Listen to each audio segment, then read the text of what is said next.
باللہ من الشیطان الرجیم بسم اللہ الرحمن الرحیم وَإِذَا أَخَذَ اللَّهُ مِيثَاقَ النَّبِيِّينَ لَمَا آتَيْتُكُم مِّن كِتَابٍ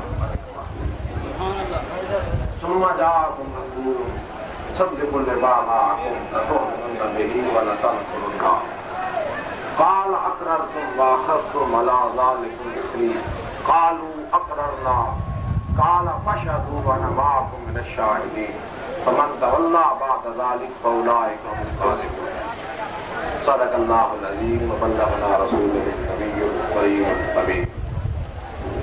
جیسا کہ آپ سب حضرات کو معلوم ہے کہ آج کی یہ محفل جشن میلاد النبی صلی اللہ علیہ وآلہ وسلم کے سلسلہ میں نکات پذیر ہے۔ اسلام کا آفتاب عالمتاب طلوع ہونے سے پہلے جو متمدن اور مہذب ممالک تھے وہاں حکومت آمریت کی شکل میں موجود تھی۔ غیر متمدن ممالک میں طوائف الملوکی کا دورہ تھا۔ ہر قبیلے کا سردار ہر قسم کے اختیارات کا مالک ہوتا تھا۔ جزیرہ عرب میں کوئی باقاعدہ حکومت نہ تھی اور نہ ہی کوئی قانون اور نظم تھا جس کی پابندی وہاں کے باشندوں پر لازمی ہو۔ اسی لاقانونیت کی وجہ سے قبیلی عصمتیں فتنوں و فساد کے شعلے بھڑکا رہی تھیں۔ بازاروں میں قوت موجود ہو تو جس کو چاہو لوٹ لو، جسے چاہو قتل کر دو، کوئی باز فرصت کرنے والا نہ تھا۔ حکمرانوں کو اپنی عیش و عرصت سے فرصت نہ تھی اور بادشاہوں نے اپنے تاج و تخت کو ہر قسم کی بغاوتوں سے محفوظ کرنے کے لیے عجب قسم کے نظریات اپنی رعایا میں پھیلا دیے تھے۔ کوئی اپنے آپ کو دیوتا کا فرزند کہہ کر لوگوں کے قلب و ذہن میں دوست جمائے ہوئے تھا اور کوئی اپنے خون کے قیمتی ہونے اور اپنے خاندان کی برتری کا مسئلہ جما کر اپنی شاہی برقرار رکھ رہا تھا۔ کئی مچلے ایسے بھی تھے جو خدا بن کر تخت حکومت کرتے تھے۔ انہیں اپنے فرائض کا احساس نہ تھا اور نہ ہی کسی میں یہ جرأت تھی کہ ان کی توجہ ان کی فرائض کی طرف دلائے۔ محکوموں کو اپنے حقوق مانگنے کی ہمت نہ تھی۔ سچ تو یہ ہے کہ انہیں خبر بھی نہ تھی کہ ہمارے بھی کچھ حقوق ہیں۔ ان کے ذہن میں یہ بات راسخ کر دی گئی تھی کہ وہ فقط اس لیے پیدا ہوئے کہ اپنے سیاسی احکام کا جائز ناجائز پیٹ چوں چرا تعمیر کرتے چلیں اور آنکھیں بند کر کے اپنے مندی پیشواؤں کی خرافات کی تصدیق کرتے رہے۔ انسان خود فراموشی کی اس حد تک پہنچ گیا تھا جہاں نہ اسے اپنے مقام رفع کی کچھ خبر تھی نہ اپنے خالق کا عرفان نصیب تھا۔ دنیا محور جہالت میں پہنچی تو اللہ کی رحمت کو جوش آیا اور ربیع الاول کی وہ مقدس صبح قریب آ گئی جس میں حضور تشریف لائے۔ دوستو، ہر روز صبح ہوتی ہے، ہر روز شام ہوتی ہے، لیکن ہر صبح میں وہ بات کہا جو ایک صبح میں تھی، جس کا سب کو انتظار تھا، جس کے لیے سب چشمے برا تھی۔ وہ انوکھی صبح، وہ نرالی صبح جس میں ایک آنے والا آئے گا، جس کے لیے دنیا بنائی گئی، بساط بچھائی گئی، مسند لگائے گئے، نبیوں کا آسمانوں پر اجلاس بلایا گیا اور ثم جاءکم رسول کا حکم سنایا گیا۔ نعرہ تکبیر، نعرہ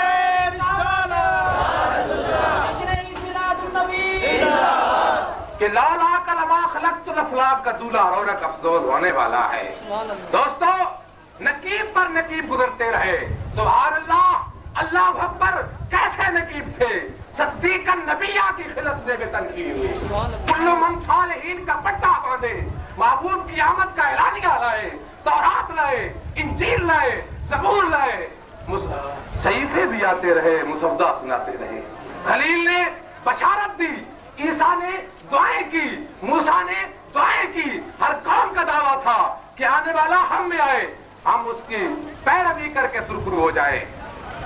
ہوئی عرش کی جلوہ ریزی مطلع کن تھے، فرشتوں نے قدم بار رکھے حد مطلع تھے۔ احساس جاگنے لگا، دل کی دھڑکنیں تیز ہونے لگی۔ آخر وہ دن قریب آ گیا جس دن شافع روزے جدا مظہر ذات خدا جناب محمد مصطفیٰ اس خطہ ارض میں تشریف لائے۔ سرکار کی آمد تھی کہ کائنات رنگ بو کو شرف حیات نو بخشا گیا، ذرے پر نکھار آیا، جگ کا سنگار آیا۔ سراج منیرہ کی ضیاء پوشیوں سے ظلمت کدے کی بدلیاں چھلنے لگی، نور کی کرنیں پڑنے لگی، بدوہا واللیل اذا سجا کی قسمیں کھائی جانے لگی۔ وہ کیا ہے؟ کائنات کی کایا پلٹ گئی، خوابیدہ دل جاگ اٹھے، اپنے پرائے ایک ہو گئے۔ کل تک جو ایک دوسرے کے خون کے پیاسے تھے، آج کل من اخوت کی ڈور سے باندھے پڑے۔ نعرہ تکبیر، نعرہ رسالت، عید میلاد النبی۔ کل تک جو جاہل اور گنگار تھے، آج مذہب کے عالم بن گئے۔ وحشی اور خونخوار اشخاص سنگ دل اور رحم شہید بن گئے۔ یہ ایسے بدل جائیں گے کسی نے سوچا نہ تھا، یہ ایسے سنور جائیں گے کسی کو یقین نہ تھا۔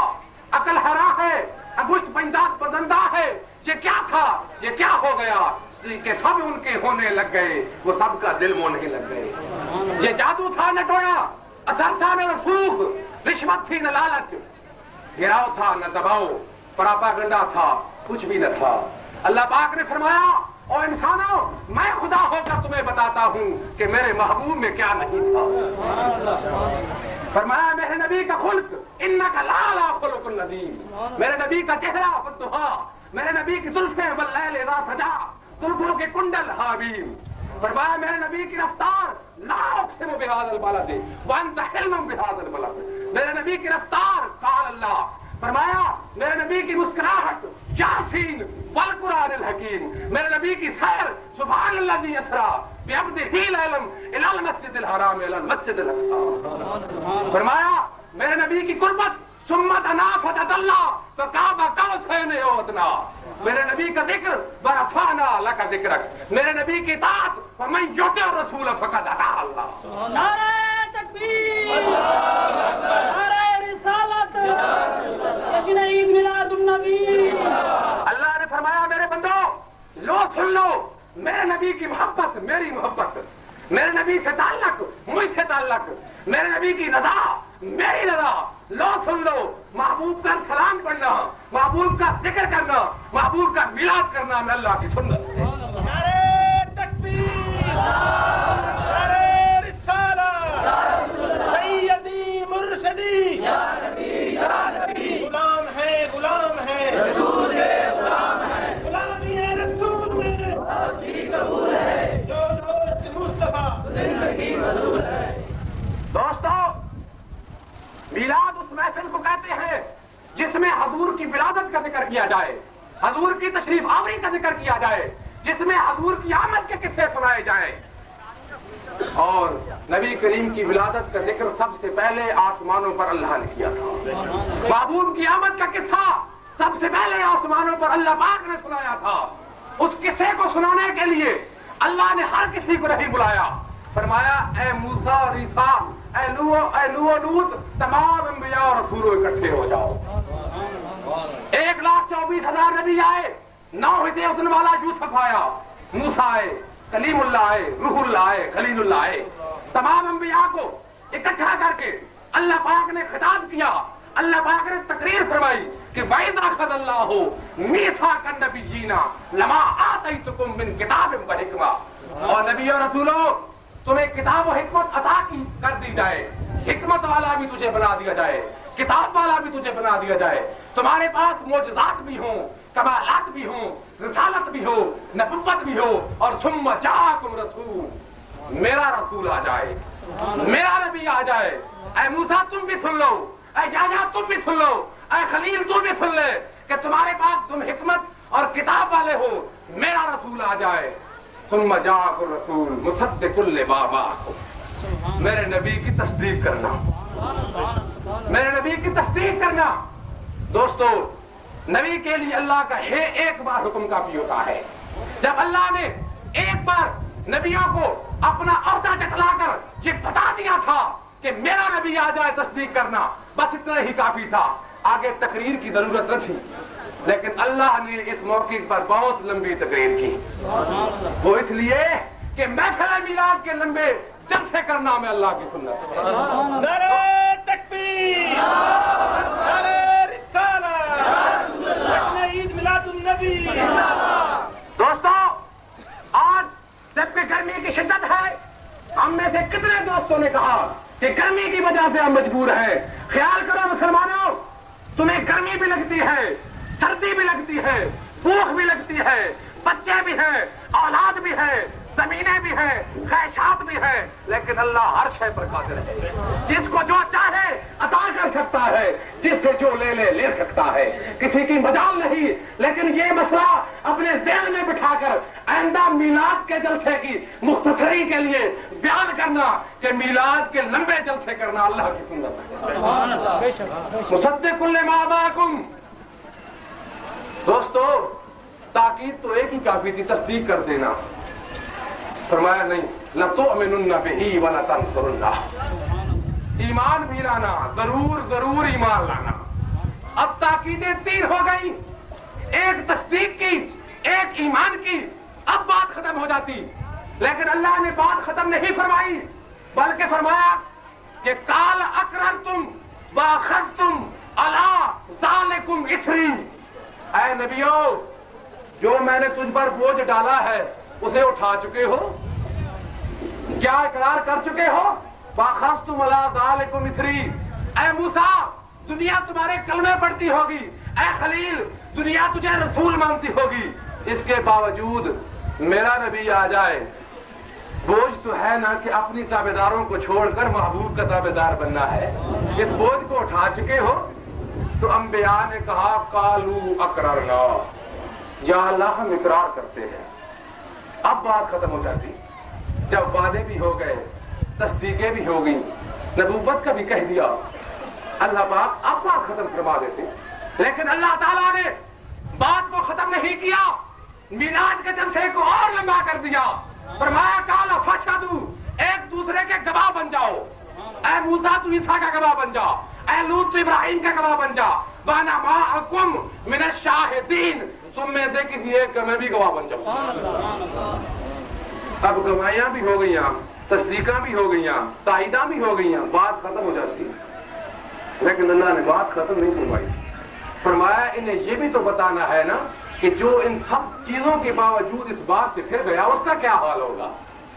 جو اس عہد سے پھر گیا، اے موسیٰ بے شک تو نبی ہوگا، رسول ہوگا، کلیم ہوگا، کتاب کا وارث ہوگا، لیکن اگر اس عہد سے پھرا تو فاسق بن جائے گا. تو معلوم یہ ہوا کہ میلاد کا جلسہ کرنا اللہ کی سنت ہے، اور صرف اللہ کی بھی سنت نہیں، رسول اللہ کی بھی سنت ہے. نبی کریم ہر سوموار کو روزہ رکھتے تھے. صحابہ نے پوچھا، فرمایا والد کا فی اس دن میں پیدا ہوا. معلوم ہوا کہ نبی کریم کی میلاد کی خوشی میں شریک ہونا، محبوب کی آمد کا ذکر کرنا سنت خدا بھی ہے، سنت مصطفیٰ اور سنت صحابہ بھی ہے.